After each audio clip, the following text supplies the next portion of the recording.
Halo yang mulia semuanya, selamat datang di Cerita Agni. Kali ini aku mau menceritakan kisah Firaun. So, ambil kopi kalian masing-masing dan saatnya kita bertukar cerita. Kalau kamu dengar kata Firaun, kebanyakan dari kita langsung mikir satu hal. Kalau dia adalah penguasa jahat, musuh Tuhan, dan tokoh antagonis. Padahal itu versi singkatnya, gengs. Jadi di video ini aku mau ngajak kamu semua buat ngeliat Firaun bukan cuma sebagai tokoh Alkitab, tapi sebagai manusia nyata yang hidup dalam sistem kekuasaan paling absolut yang pernah ada. Pertama, kita lurusin dulu nih satu hal penting. Firaun itu bukan nama orang, gengs. Firaun adalah suatu jabatan, persamaan kata dari raja, kaisar, atau presiden. Jadi di Mesir kuno, siapapun yang duduk di tahta itu, dia disebut sebagai Firaun. Jadi saat Alkitab bilang, Firaun itu bukan satu individu aja, tapi posisi kekuasaan. Sekarang kita masuk lebih dalam di Mesir kuno. Firaun bukan cuma raja, gengs. Dia dianggap sebagai dewa hidup. Orang Mesir percaya bahwa Firaun adalah penghubung antara langit dan bumi. Jadi kalau sungai Nil meluap tepat waktu, panen berhasil, alam tertib, itu semua karena Firaun. Sekarang kalau alam kacau, itu tanda tatanan kosmik terganggu. Artinya adalah keberlangsungan hidup rakyat dikaitkan langsung dengan Firaun. Bagian pentingnya di sini adalah bahwa Firaun itu tidak berdiri sendirian. Dia adalah puncak dari sistem besar. Di bawahnya ada pendeta yang menyatakan bahwa para dewa merestui Firaun. Ada tentara yang memaksa rakyat untuk patuh. Ada birokrasi yang ngatur pajak, kerja paksa, dan distribusi pangan. Dan ada ekonomi yang hidup dari proyek besar dan tenaga murah. Dan pastinya ada perbudakan yang menopang semuanya termasuk bangsa Israel. Jadi kejahatan di Mesir bukan cuma soal satu orang jahat, tapi sistem yang berjalan rapi. Nah, bangsa Israel sendiri bukan sekedar tinggal di Mesir, gengs. Mereka diperbudak, mereka dipaksa kerja, diperas tenaganya, diperlakukan sebagai alat produksi, dan sistem ini sangat menguntungkan Mesir. Kalau Israel dilepas, ekonomi menjadi goyah, sistem runtuh, kekuasaan terguncang. Itulah kenapa permintaan Tuhan bukanlah permintaan kecil. Nah, suatu hari nih, Tuhan datang kepada Firaun dengan satu permintaan sederhana, yaitu agar si Firaun ini mau melepaskan umatnya. Secara kata, permintaan ini kelihatannya simpel banget. Tapi bagi Firaun ini adalah ancaman besar.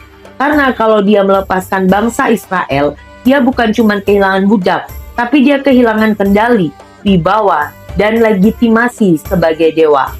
Dan Firaun pun menolak permintaan Tuhan tersebut. Bukan sekali, gengs, tapi berkali-kali.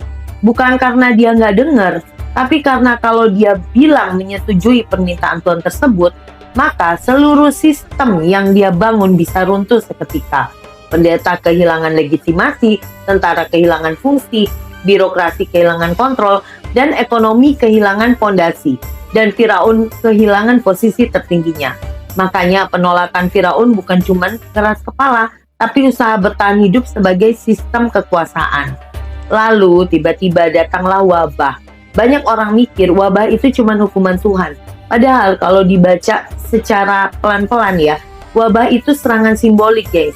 Air Nil jadi darah, sumber hidup runtuh, kegelapan menutup Mesir, dewa matahari kalah, anak sulung mati, maka garis kekuasaan terputus. Ini bukan kebetulan, ini pembongkaran.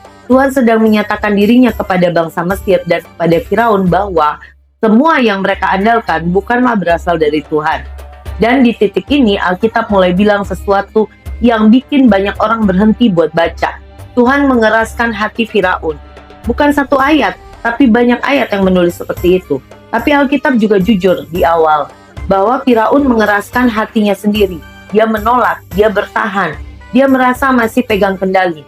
Lama-lama arah hati itu dibiarkan mengeras begitu saja. Terus banyak orang bertanya, kalau gitu kehendak bebasnya di mana? Jawabannya ada di pilihan. Firaun bebas menolak, bebas bertahan, bebas mempertahankan sistemnya. Tuhan gak maksa Firaun jadi jahat, gengs. Tuhan cuma gak menghentikan pilihannya yang sudah dia ambil. Gimana dua hal ini nyambung? Alkitab gak ngasih jawaban detailnya, tapi langsung lanjut ke kejadian berikutnya. Alkitab nggak pernah nyebut nama Firaun. Kenapa? Karena fokusnya bukan ke siapa orangnya, tapi apa yang dia wakili. Firaun adalah simbol manusia yang merasa paling berdaulat.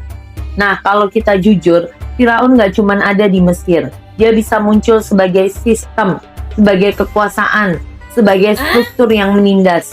Bahkan kadang sebagai diri kita sendiri saat kita bilang, hidupku ya aturanku. Nah, ada nggak di antara kamu yang kayak gini? Jadi, cerita Firaun bukan cerita Tuhan melawan manusia, tapi ini cerita tentang ilusi kendali. Dan Tuhan menghancurkan ilusi itu. Bukan karena kejam, tapi karena manusia nggak pernah diciptakan untuk memegang kendali penuh atas dirinya dia sendiri. Dan mungkin yang bikin cerita ini berat, bukan karena Tuhan menakutkan, tapi karena kita sadar kita nggak sebesar yang kita kira. Gimana menurut kamu?